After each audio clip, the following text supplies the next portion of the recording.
Anies mendirikan ormas yang namanya Gerakan Rakyat. Apa artinya di situ? Artinya di situ lawan-lawan politik Anies Baswedan siap ketar-ketir. Dukungan akan membludak kepada Anies Baswedan. Kenapa saya katakan begitu? Satu kuncinya kawan-kawan. Di balik politikus-politikus sekarang ini, ada yang katanya mau mengejar sampai ke Antartika koruptor. Ingat itu? Itu lawan politik Anies Baswedan. Mengejar ke koruptor sampai ke Antartika. Undang-undang perampasan aset yang ingin digadang-gadang Anies Baswedan kemarin itu adalah undang-undang untuk mematikan korupsi di Indonesia.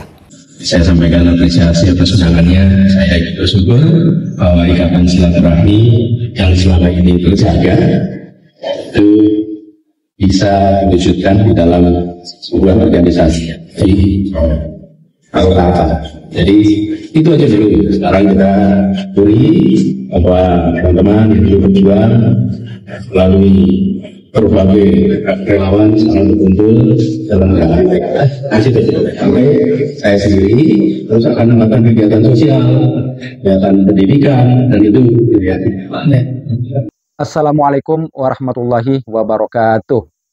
Pak Anies Baswedan baru-baru ini menghadiri pendirian ormas, dan ini serta-merta akan membuat partai politik akan panik, termasuk saya kira Presiden Prabowo, karena memang di mata pengamat politik tidak ada seorang pun yang berani dan kuat akan melawan Presiden Prabowo nanti di tahun 2029 kecuali sosok Anies Baswedan, dan itu memang langsung disambut dengan wacana membangun koalisi permanen. Tentu di samping menjegal partai-partai untuk melawan Pak Prabowo, nanti juga ingin mengikat kepastian koalisi mereka, jangan sampai nanti Pak Anies juga betul-betul akan maju untuk melawan Presiden Prabowo di tahun 2029, dan tentu itu akan sangat mengancam eksistensi mereka. Dan seperti apa selanjutnya, langsung saja kita saksikan berikut ini.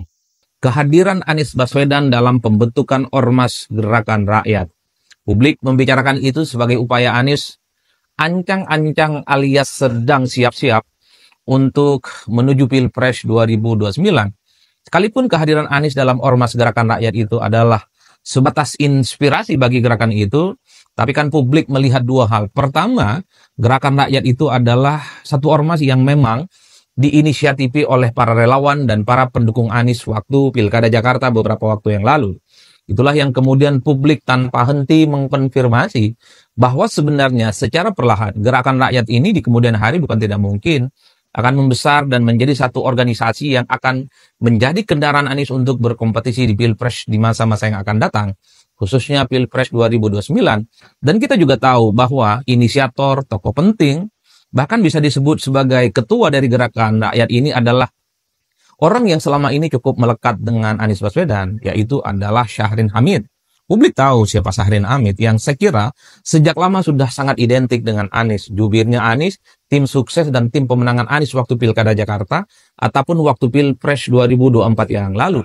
Jadi dua fakta politik ini yang sebenarnya mengkonfirmasi bahwa kehadiran Anies Baswedan dalam pembentukan Ormas Gerakan Rakyat itu dinilai sebagai langkah menyusun batu bata politik persiapan Anies menuju pertarungan politik di 4,5 tahun yang akan datang. Tentu publik tidak salah berbicara tentang kemungkinan Anies akan menjadikan Gerakan Rakyat sebagai kendaraan politiknya. Sekalipun dalam pernyataan-pernyataan terbuka, pengurus Gerakan Rakyat ataupun Anies Baswedan membantah bahwa Gerakan Rakyat ini akan menjelma sebagai sebuah partai politik, akan ditransformasikan sebagai kendaraan Anies untuk maju di 2029. Tapi kan publik selalu melihat ada kecenderungan tokoh-tokoh penting seperti Anies Baswedan bukan tidak mungkin akan terus mendapatkan kendaraan apapun sekalipun itu tanpa partai politik. Bahkan publik tahu ketika Anies ikut bertanding di 2024, Anies tidak memiliki partai politik apapun. Tapi ada 3 partai politik, yaitu Nasdem, PKS, dan PKB kemudian memberikan dukungan kepada Anies berpasangan dengan Muhaimin Iskandar bertanding di Pilpres. Jadi sekalipun Ormas Gerakan Rakyat ini per hari ini tidak menjelma sebagai partai politik, bukan tidak mungkin ini akan menjadi tempat bagaimana Anies membangun eksistensi dan tetap merawat bagaimana para relawan dan pendukungnya itu terus sustain melakukan kerja-kerja politik supaya Anies itu terus menjadi bagian dari spotlight. Selalu menjadi pembicaraan bahwa Anies itu adalah sebagai salah satu sosok yang memang sangat pantas untuk terus diperbincangkan sebagai bagian dari salah satu kontestan nantinya di Pilpres 2029. Bahkan kalau kita mau bicara secara utuh satu persatu, banyak juga sebenarnya partai politik itu menjelma sebagai partai politik yang awalnya didasarkan atas ormas. Sebut saja misalnya seperti Nasdem. Nasdem itu dulu bukan partai politik, tapi hanyalah sebatas ormas, tempat kelompok aktivis dan para intelektual menyatukan visi, menyamakan kepentingan, menyamakan persepsi soal bagaimana membangun restorasi Indonesia. Anies Baswedan menjadi salah satu inisiatornya. Anies Baswedan menjadi salah satu deklator dari Nasdem itu. Itulah yang sebenarnya kenapa ketika ada deklarasi Ormas Gerakan Rakyat, publik tanpa henti bicara soal ini adalah upaya Anies sebenarnya menuju jalan panjang pertarungan politik di Pilpres. Karena pada saat bersamaan kalau kita mau jujur sebenarnya, sekalipun Anies kalah Pilpres dari Prabowo Subianto dan Gibran Rakabuming Raka di 2024, tapi kalau kita bicara tentang angka-angka survei, tentu dalam batas dalam paradigma masyarakat secara umum, dalam top of mind masyarakat, Anies itu masih disebut sebagai sosok yang dinilai punya potensi untuk bisa bertanding karena Anies punya bekal, popularitasnya di atas rata-rata mencapai 90%, dan per hari ini juga para pendukung-pendukung Anies itu tanpa henti menyuarakan bahwa Anies itu adalah sebagai sosok yang kemudian juga sangat pantas untuk berkompetisi di kemudian hari. Jadi variabel-variabel politik yang semacam inilah kemudian membuat satu keyakinan bahwa Anies sebenarnya secara perlahan telah ingin menunjukkan dirinya sebagai bagian penting pertarungan politik untuk melawan siapapun nantinya. Ini yang saya kira wajar kalau kemudian per hari ini ketika Anies Baswedan hadir dalam deklarasi Ormas Gerakan Rakyat, sekalipun Anies hanya disebut sebagai inspirator, tapi secara prinsip orang juga melihat bagaimana Gerakan Rakyat itu adalah pertemuan pikiran dan gerakan politik, adalah akumulasi dan konsolidasi dari para pendukung, dari tim sukses dan para jubir Anies yang selama ini memang cukup lekat dan sangat identik dengan Anies Baswedan. Jadi tidak mengherankan kalau kemudian sebenarnya Anies tanpa bisa disebut untuk maju di 2029, tapi gestur politiknya, gerakan politiknya yang terus membangun eksistensi selalu dikait-kaitkan dengan bagaimana Anies adalah sosok yang tidak bisa dinafikan dalam kompetisi politik di masa yang akan datang.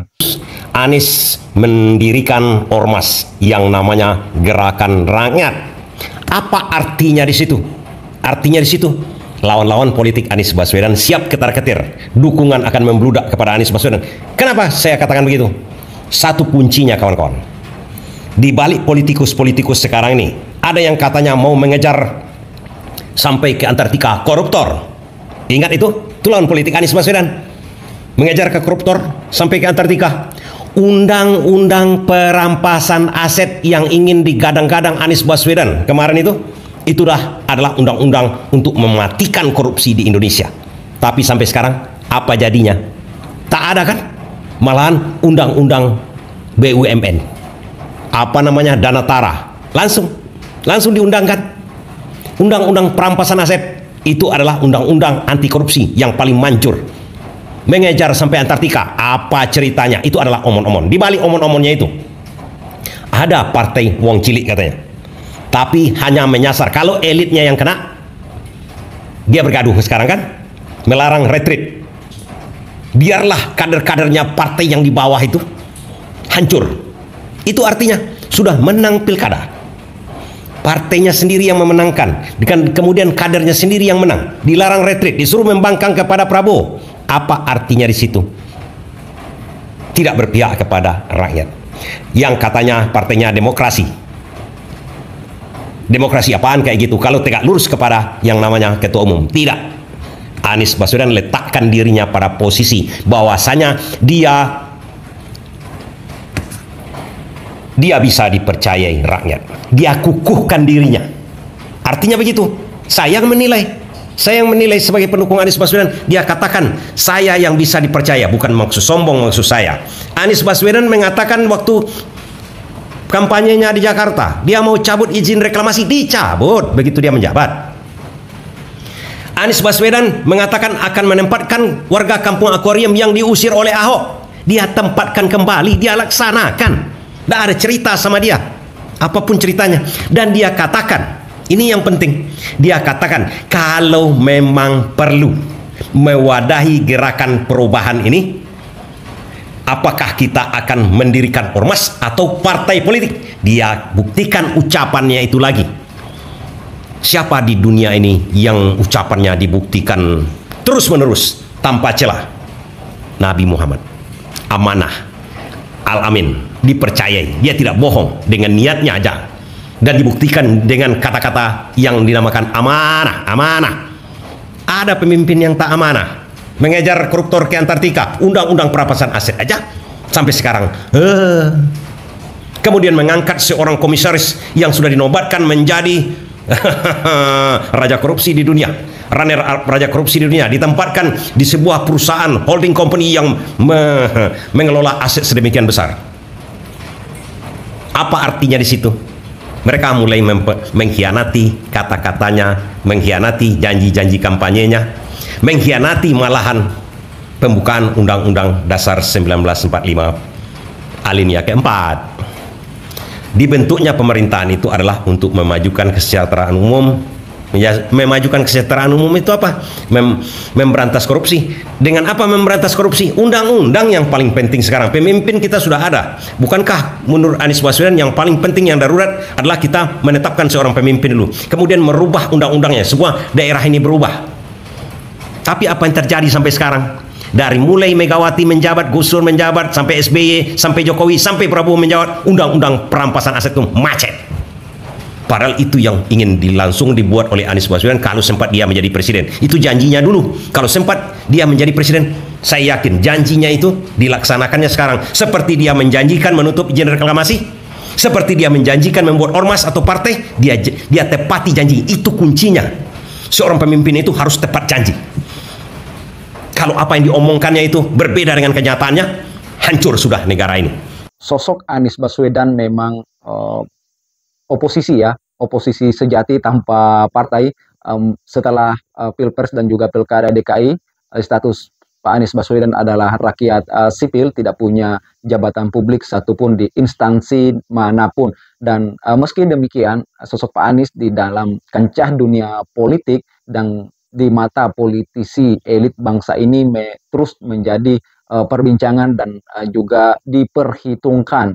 Ya, seperti yang kita sudah dengarkan tadi, baru-baru ini sebuah ormas didirikan dan tentu dengan santai Pak Anies hadir bahkan memberikan sambutan, dan ini diduga menjadi cikal bakal nanti akan menjadi partai politik. Dan di tengah berbagai wacana kontroversi yang dilakukan oleh para elit parpol bangsa ini saat ini, memang masyarakat rindu dengan sebuah parpol yang tidak hanya punya slogan melindungi rakyat, mensejahterakan masyarakat, tapi juga elit-elit partainya betul-betul dirasakan oleh masyarakat hadir di tengah-tengah mereka. Dan situasi seperti itulah masyarakat seakan mengalami kekeringan ya kepercayaan. Sulit percaya lagi kepada elit-elit parpol saat ini, bahkan di tengah Partai Gerindra membangun wacana koalisi permanen, tentu akan mengingat partai-partai pendukung pemerintah saat ini untuk memastikan kesolidan untuk menyongsong tahun 2029 dengan tidak berpecah belah. Dan itu tentu memang wacana yang meresahkan dan sangat disayangkan karena pemerintahan Pak Prabowo ini baru kurang lebih 4 bulan dan langsung mewacanakan untuk 2029.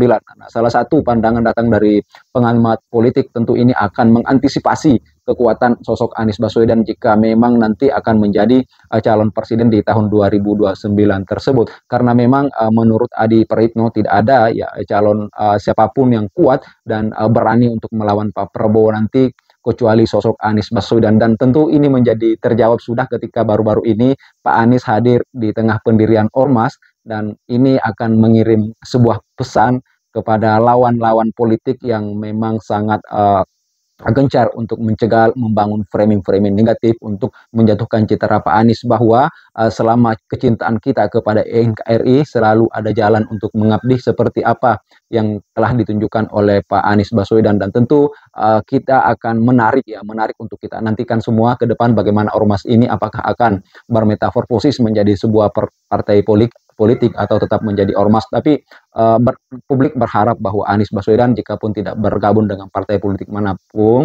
maka saatnya beliau punya partai politik, dan insya Allah banyak rakyat yang ikut bergabung. Dan kenapa demikian? Karena sosok Pak Anies Baswedan sudah tidak diragukan lagi kecintaannya kepada Indonesia, integritasnya, dan seterusnya dan seterusnya. Sekian, terima kasih.